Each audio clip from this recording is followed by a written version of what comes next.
साल 2025 जाने को है और जब कोई साल जाता है ना तो सवाल सिर्फ कैलेंडर का नहीं होता, सवाल यह भी होता है कि हम कहाँ पहुंचे। जी हाँ, अखबार कह रहे हैं कि भारत चौथी अर्थव्यवस्था बन चुका है, लेकिन जरा रुकिए, अगर भारत चौथी अर्थव्यवस्था बना है तो ये मुरादाबाद कहाँ पहुंचा है, किस जगह पर पहुंच पाया है।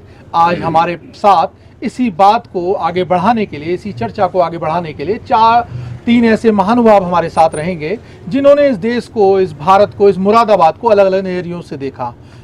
डॉक्टर विशेष गुप्ता जी नमस्कार। बाल संरक्षण आयोग के पूर्व अध्यक्ष, प्रोफेसर, शिक्षाविद नरेश भारद्वाज जी वरिष्ठ पत्रकार, और विनय गुप्ता जी दुर्गा मूवीज के मैनेजिंग डायरेक्टर। हम बात करेंगे आज की विकसित भारत की, 2025 की, जो जाने को है, नया वर्ष आने को है, और उसी परिप्रेक्ष्य में हम खड़े हैं मुरादाबाद के हाई स्ट्रीट एरिया में।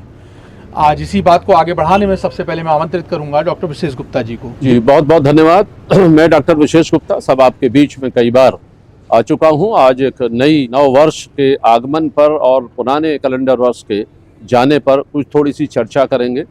जहां तक अभी प्रशांत भारद्वाज जी ने अभी चर्चा की है कि आज हम हाई स्ट्रीट, मुरादाबाद की हाई स्ट्रीट पर खड़े हैं और जहां एक बहुत बड़ा विकास, एक व्यावसायिक और आर्थिक अर्थव्यवस्था मुरादाबाद के लोगों के बीच में एक बड़ी अर्थव्यवस्था का योगदान इसमें है। मैं ये कहना चाहता हूं कि जब से डबल इंजन की सरकार आई है उधर देश में मोदी जी और प्रदेश में योगी जी, तब से वन डिस्ट्रिक्ट और वन प्रोडक्ट यानी एक जनपद एक उत्पाद के लिए लोगों के बीच में तमाम प्रकार के ऐसे अर्थव्यवस्थाओं के द्वार खुले हैं जिस द्वार में लोगों को नौकरियों से अलग हटकर जहां कौशल विकास की बात है, अपना कारोबार शुरू करने की बात है, वहां बहुत एक बड़ा विस्तार हुआ है युवाओं के लिए। मुरादाबाद को ही देखिए, जहां तक मोदी जी का स्पष्ट कहना है कि अगर हमारा विरासत हम उसको संरक्षण करेंगे तो हम उसका विकास भी करेंगे। मुरादाबाद को आप देखिए कि यहाँ पर संविधान पार्क, संविधान साहित्य वाटिका के रूप में संविधान पार्क हमारे बीच में आया है, हनुमान वाटिका है, राम वाटिका है। अगर कांट रोड मुरादाबाद पर आप चले जाएं तो यहाँ पर भगवान शिव की बहुत बड़ी आदमकद मूर्ति वहाँ पर है। आदरणीय गांधी जी की दांडी मार्च भी है, और भी तमाम चारों तरफ जो विकास हमें दिखाई देता है, मुझे लगता है कि ये केंद्र सरकार और राज्य सरकार की जो सुस्पष्ट और सकारात्मक नीतियां हैं उसका बड़ा प्रभाव हमें दिखाई देता है। तो मुझे लगता है कि जो नव वर्ष है उस नव वर्ष में भी कहीं ना कहीं शहर के विकास को लेके अनेक प्रकार की प्रवृत्तियां हमारे सामने दिखाई देंगी। यहाँ पर एक राम वाटिका का निर्माण भी हो रहा है, बढ़िया सड़कों का निर्माण भी हो रहा है, चारों तरफ मुरादाबाद के एकदम रिंग रोड का निर्माण हो रहा है। यहाँ से लेके गंगा एक्सप्रेसवे जो मेरठ से लेके और वहाँ प्रयागराज तक पहुँचेगा, तो ये चारों तरफ मुझे लगता है कि 2026 में भारतवर्ष जहाँ विकास की गति तय करेगा, मुरादाबाद भी कहीं ना कहीं प्रशांत जी उससे पीछे नहीं रहेगा। बिल्कुल। विकसित भारत की बात जो हम कर रहे हैं तो हम दिल्ली से नहीं कर रहे हैं, मुरादाबाद से कर रहे हैं, जनपद मुरादाबाद। और आप देख पा रहे हैं कि जनपद मुरादाबाद भी उतना ही विकसित है जितना कि एक राजधानी होती है। तो कुल मिलाकर इसी परिचर्चा में आगे बढ़ते हुए मैं आग्रह करूंगा, उन्होंने मुरादाबाद को बचपन से देखा, मुरादाबाद को जाना, हमारे दुर्गा मूवीज के मैनेजिंग डायरेक्टर विनय गुप्ता जी से। सबसे पहले तो डॉक्टर साहब का बहुत बहुत धन्यवाद कि आज उन्होंने हमें इतना कीमती टाइम दिया और हमें अपने साथ रखने का मौका दिया। सब जो डेवलपमेंट की बात करते हैं मुरादाबाद में, तो मुरादाबाद की पोजीशन तो डेवलपमेंट आज से 10 साल पहले जो था कहीं, आज बहुत उसकी सूरत, बहुत हद से ज़्यादा उसकी सूरत बदल चुकी है।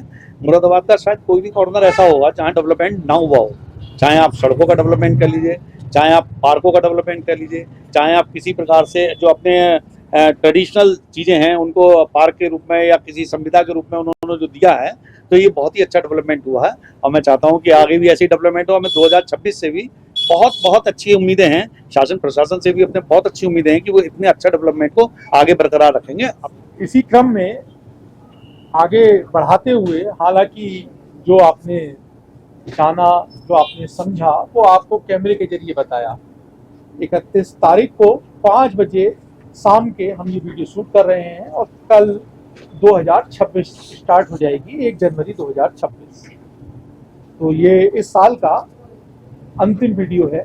अगले साल फिर नई ऊर्जा के साथ, नए संचार के साथ हम मिलेंगे, लेकिन उससे पहले हमारे साथ हैं नरेश भारद्वाज जी, मुझे ऑफ कैमरा बताया था कि ये डॉक्टर विशेष गुप्ता ही से कुछ पूछना चाहते हैं। वरिष्ठ पत्रकार हैं तो प्रश्न पूछना लाजमी है, तो मैं चाहता हूं कि वो प्रश्न पूछें और बताएं भी अपने अनुभवों के बारे में। सभी को मेरा नमस्कार। इसमें कोई दो राय नहीं, जब से भारत में देश में अपने मोदी सरकार आई है और उत्तर प्रदेश में योगी सरकार आई है, विकास की जो है गंगा बही है और मुरादाबाद भी इससे अछूता नहीं रहा है और यहाँ बड़े पैमाने पे विकास कार्य हुए। आज 25 साल मुझे भी पत्रकारिता करते हुए हो गए, इतना विकास मैंने किसी भी सरकार में नहीं देखा। मैं डॉक्टर साहब से ज़रा एक सवाल ये करना चाह रहा हूँ। डॉक्टर साहब, नए साल में आप मुरादाबाद के विकास के लिए और क्या क्या योजना लंबित हैं और क्या क्या योजना आप चाहते हैं जिससे अपने महानगर का विकास अच्छा हो? देखिए, विकास को जांचने के लिए 3-4 चीज़ें होती हैं। एक तो ये है कि हमारे शहर का आवागमन की व्यवस्था कैसी है, शहर में स्वास्थ्य की व्यवस्था कैसी है, शहर में शिक्षा की व्यवस्था कैसी है, शहर में स्वास्थ्य की व्यवस्था कैसी है। तो मुझे लगता है कि अपने शहर मुरादाबाद में इन चारों बिंदुओं पर बहुत तेज़ी से काम हो रहा है। जिसमें आप स्वास्थ्य को देखिए तो यहाँ मेडिकल कॉलेज की डिमांड है और मुझे लगता है कि मुख्यमंत्री जी बहुत इच्छुक भी हैं कि शहर मुरादाबाद में अपना एक मेडिकल कॉलेज भी हो। सेल्फ फाइनेंस के अलग अलग प्राइवेट कई मेडिकल कॉलेज हैं और बेहतर सुविधा पहले के मुकाबले हुई। यहाँ का अस्पताल भी पहले के मुकाबले बेहतर हुआ है। शिक्षा के मामले में 3 यूनिवर्सिटी है, एक सरकार की यूनिवर्सिटी खुली है अभी, गुरु जम्भेश्वर विश्वविद्यालय। और इसके बाद अगर आप अर्थव्यवस्था को देखें तो मुझे लगता है कि लोग अब नौकरी मांगने के मुकाबले लोग देने जो जॉब गिवर बन रहे हैं धीरे धीरे। इस मार्केट को आप देखिए चारों तरफ से कितने लोग, यहाँ कई हजार लोग काम करते हैं जो नौकरी की तलाश में नहीं है बल्कि हजारों लोगों को नौकरी भी दे रहे हैं। शिक्षा के मामले में आप देखें कि चारों तरफ अब बेहतर लोग, जो समाज के कमजोर वर्ग थे उनको भी शिक्षा का अधिकार मिला है, बच्चों को भी शिक्षा का अधिकार मिला है और खूब समाज में बेहतरी है, लोगों की क्रय क्षमता बेहतर है, लोग सामान अच्छा खरीद रहे हैं।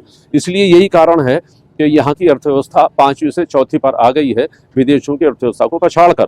हाँ, 2-3 बातें नरेश जी, जो खास बात ये है, एक तो ये था कि शहर में अभी जाम की स्थिति बनी हुई है और जाम की स्थिति के लिए और तमाम कानूनी पेच भी हैं उसमें शहर की आवागमन व्यवस्था को बेहतर बनाने के लिए।